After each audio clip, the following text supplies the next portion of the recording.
What's going on, guys? So I've been prophesying about this for like 4 years. The Lord showed me the whole, you know, thing with the golden statue. I mean, if you've been following my ministry for a while, you know this is a big thing that I've been talking about. And I said, look, it's going to come to our doorstep. And the prophecy is like being fulfilled now. All right. So if you remember, like last summer, I was talking about how there was two laws being passed in Texas and also California, and what they were pretty much saying. One of the ones was in Texas, where they're saying if a transgender person comes to your church and they say that they're a minister and stuff, and you don't hire them, that they can sue you for discrimination. And then in California, they were trying to pass a bill that was going to ban what they called advertising gender conversion therapy. Really, that was just politically correct language for saying you can't preach against homosexuality. Now, if you go check my old YouTube videos, my old Facebook videos, you will see,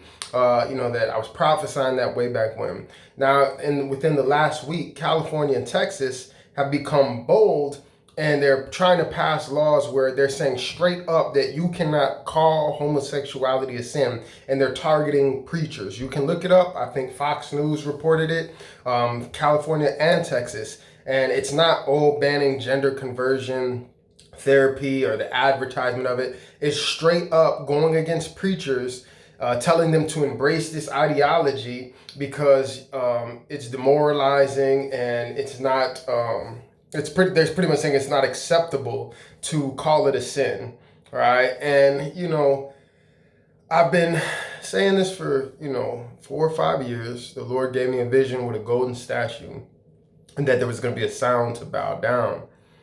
And now is going to be the time for, at least in California, Texas, where they're going to have to take a real stand.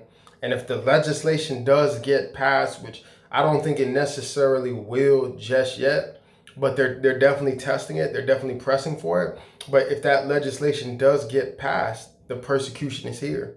Not the head cutting off persecution, but they're going to take these people to court. And if you break the law, it'll probably be some small fines, misdemeanors. But after you do it so many times, like if the Lord is telling you, I'm gonna stand for this, I'm gonna stand for the word, I'm gonna continue to preach what the Lord is telling me, and the law doesn't change, eventually it's gonna get serious, the repercussions. So it's here. You better wake up and pay attention. Like I said, it was never about what I was prophesying about when people kept asking me, why do you keep talking about them? Why do you keep talking about the LGBTQ? It was never about attacking them. It was never about hating anybody. It's just the reality of what the Lord showed me was coming, and it's here now. All right, it is here now, and it ain't going nowhere. Like they said, they're out of the closet and they're gaining ground, they're gaining territory. The first drag queen has got elected into official office. I forgot what state it was. So you best believe it's about to get real. And so now we're about to see who's really about that life. I'm going to tell you, a lot of people are going to bow down, and they're going to have all these excuses. Well, it's just wise because we want to keep the ministry going or whatever. A lot of people are going to begin to bow down. You're going to see it.